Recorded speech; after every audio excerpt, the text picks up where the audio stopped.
My name's Jonathan Norman from the Major Projects Knowledge Hub, and I'm delighted to be interviewing Vyas, who has been involved in mega projects for over 20 years, worked on everything from airports to theme parks in that time.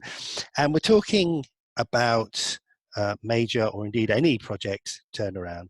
So, Vip, welcome. Thank you. Thanks, Jonathan. Let's start by putting this in context, because you and I were talking about this very challenge before we started the interview. So do you want to give me the context for what happens when projects go wrong, and give me some examples of projects that have gone wrong and perhaps recovered? Yeah. Well, I think, look, I think there's, when I look at major projects and mega projects and when they go wrong, it's, for the most part, it's a little bit like a perfect storm. So it's not like one thing happens and then then that creates a problem. And one of the things I'm doing is writing a book at the moment, which is very much looking at patterns of failure on projects. And if I look at it from a sort of a perfect storm, I think there's like 4 or 5 key areas. The first thing I look at is what I call the beginning, the start and the end. And when we're talking about the start, it's has the does the business case make sense? Is it solid? Are the numbers optimistic, or are they sort of reasonable numbers? So I think that's a very, very basic thing to look at. The other thing is, if you look at it from an ending point, is how likely is that scope going to be fixed versus likely to change? So whether it's stakeholder related changes or client related changes. So I think you've got those 2 components that sort of contribute to the perfect storm. And then there's sort of 3 others. One I would say is the governance. So a lot of projects I've worked on, very often the project board doesn't really know what its remit is. So the terms of reference aren't clear, and especially if it's filled with people that are engineers, there's a tendency to get into details. So it becomes like an extended execution team rather than a project board. So I think that's one area to look at. Have you got the right composition? Are the terms of reference clear? I mean, are they looking at the future of the project? Are they getting stuck in the details? The other thing that you often find, if it's something like a joint venture or a tri-venture, very often you find that each party has their own reporting requirement, which in itself creates a huge overhead on the execution team. So I think that's it's worth kind of mentioning. Then the other thing I look at is also the procurement philosophy. So very often you find some clients really want to create a tilted playing field. So I think it's a question, you've got to really look at it and say, what game do we want to play? If we're going to create a tilted playing field, then we should expect the contractors to operate in a certain way. So I think that there's a big question there. What kind of relationships do we want to set up? How collaborative? And then the sort of one of the other big ones I'd say is the execution capability of the teams. Especially when it comes to the bigger jobs, there's sometimes this belief that you can just pick people off the street. And the truth of the matter is you can't. And, and in some environments you find, if it's a sort of a small ecosystem and you've got a mega project, there's literally nobody in that ecosystem that's taken on a project of that size. And I found that, the capability gaps really start to show up pretty quickly. So sort of in summary, I'd say those are sort of the start, the finish, the governance, procurement, and then the execution capability. Yeah, pretty much the whole thing, really. The whole thing. And of course, from the outside, you've got stakeholders and curveballs and yes. virus else coming in as well. So you've got those things. I'm reading a book at the moment, which is looking at models of change, and roughly they fall into 2 kind of camps. You have the sort of mechanistic model, the levers and buttons model, which might be crudely associated with engineers. If I press this button, then X, or if I move this lever, then Y.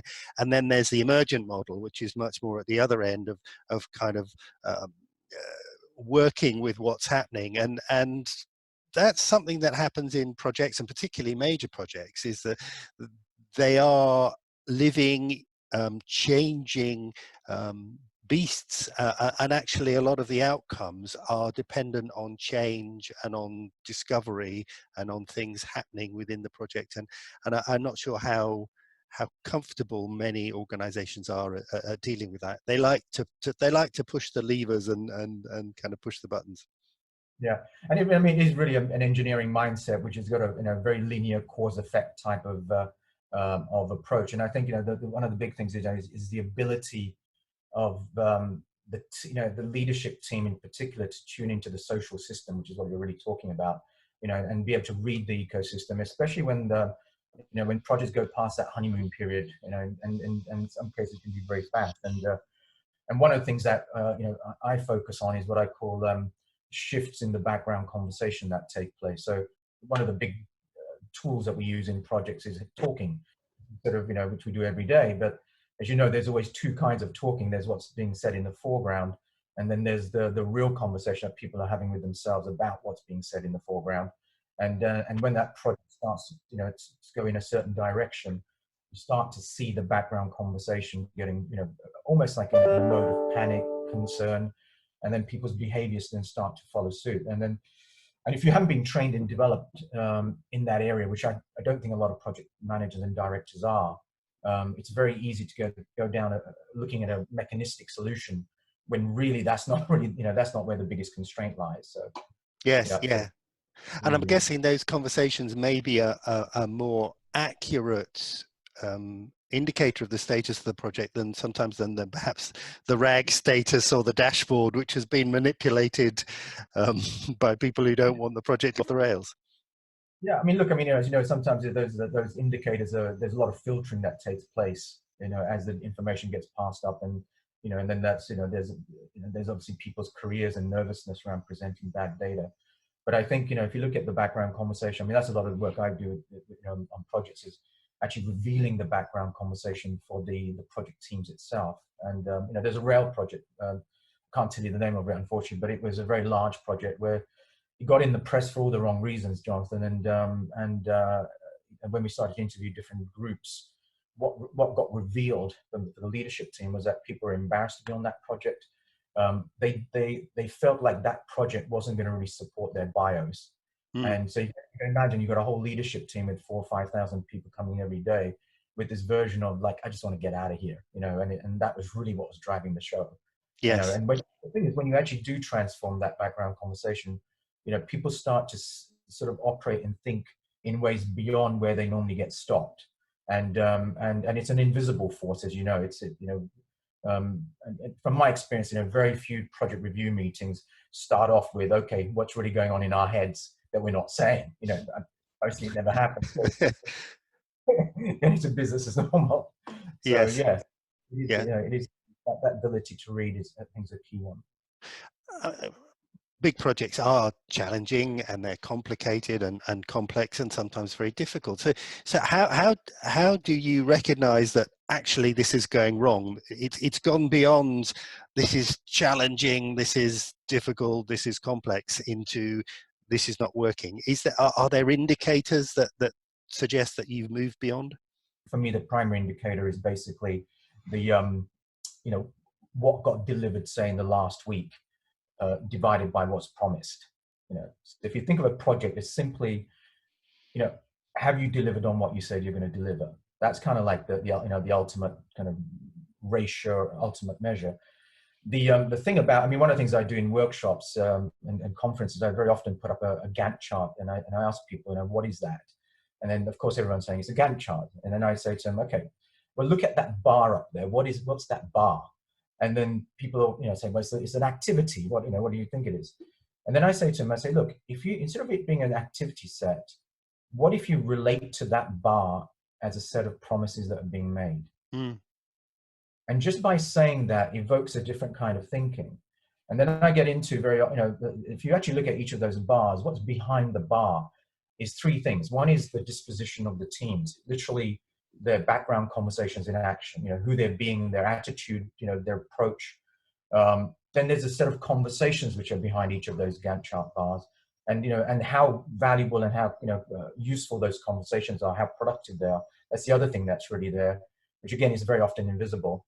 And then there's of course the rigor of managing the action. And I think from a practical perspective, I think those three things together, who you're being, what's driving who you're being, the types of conversations you're having, and the rigor of action are critical to managing projects. Well, that leads us very nicely to the position where this project has fallen apart and I'm managing it.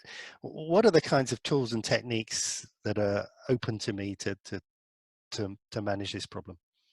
Yeah.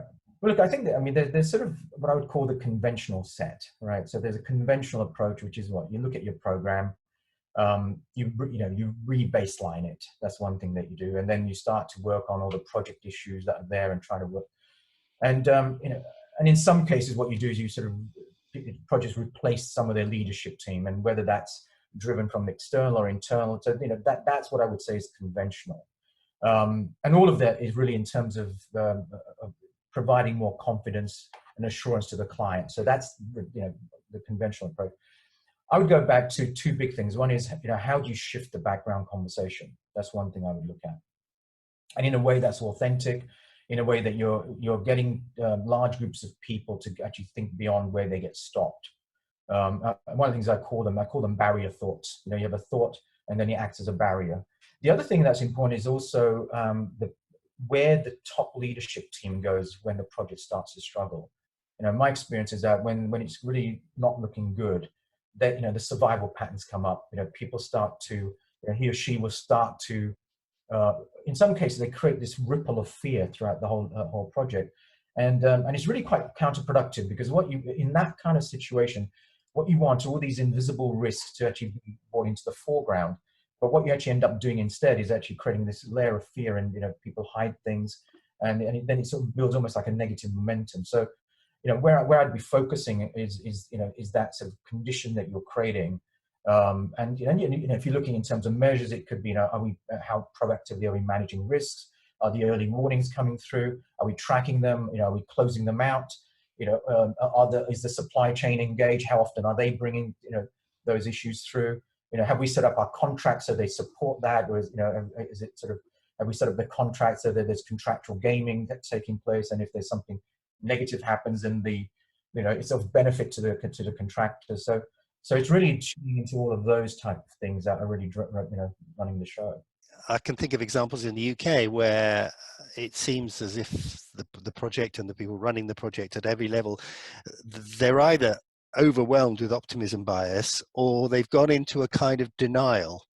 It's a sort of the biggest hidden secret that you're not going to hit your schedule, or that you're going to have a huge cost overrun, or that there's going to be this big obstacle that kind of stops you, and everybody knows it. And in the kind of post-project review, there's a sort of, well, why didn't we spot that? Everybody knew it, and it's the sort of elephant in the room. I don't know how you. I suppose it is an issue of the emperor's new clothes, and you need project managers in a sense to be like the little boy and point out the fact that the emperor is naked.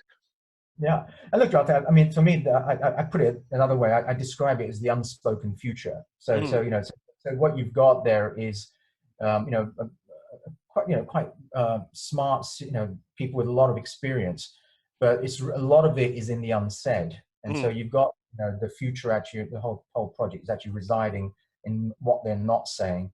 And and I found that really getting that out on the table and getting that authentic dialogue makes an enormous difference, because it's almost like people are dying to say that stuff, but they haven't got what I call a container that's safe enough for them to be able to speak those things.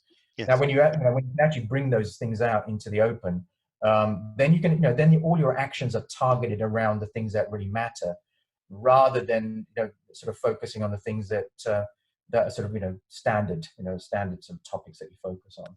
Yes, yeah. So this is really interesting, because I think the kind of behavioral issues that you're talking about are not things that are necessarily recognized or explored in any great depths in the typical bodies of knowledge and associated with project management. And so if we look ahead and we think about projects in the future, we seem to be doing bigger and bigger projects, and often projects or programs that extend over a longer period. So our ambition is growing, and yet we're really not changing the way fundamentally we do projects to address these kinds of things that you're describing. So how would you like to see things change in the future? And can you kind of cast your mind ahead and imagine in 10, 15, 20 years time, in an ideal world, what would a major project look like? Well, I think it's a great question, Jonathan. I think there's two ways forward. I mean, one way I think is the sort of what I call the technical innovation, that disruptive approach. So there's a lot of focus on things like the Internet of Things, robotics, BIM, modularization, taking a manufacturing process. So I think all of those things will happen.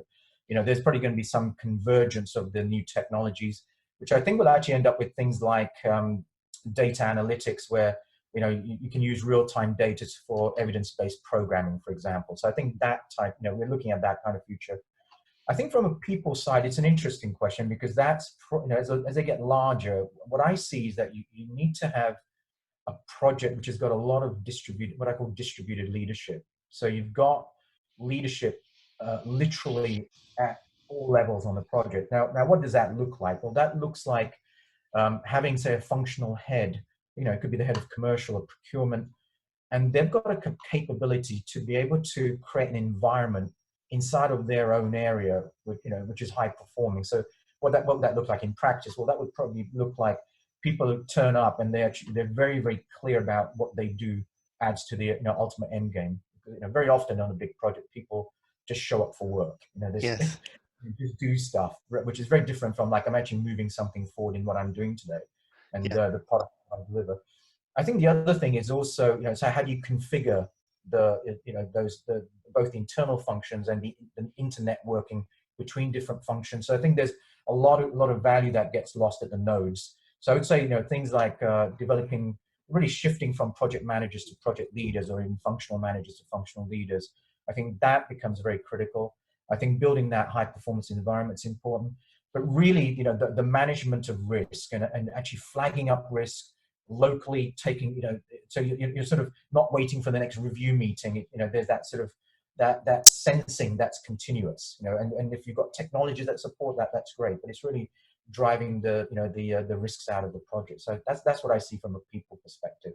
But more important than that, I think you'd have to create a condition where there's a lack of fear for people to really speak up, which, of course, I mean, I wrote a whole INSEAD article on how fear drives organizations, and it's like it really is a big shift that would need to be made. And all those 5 components I talked about earlier around governance and clarity of the end state, I think all those things have to contribute to that.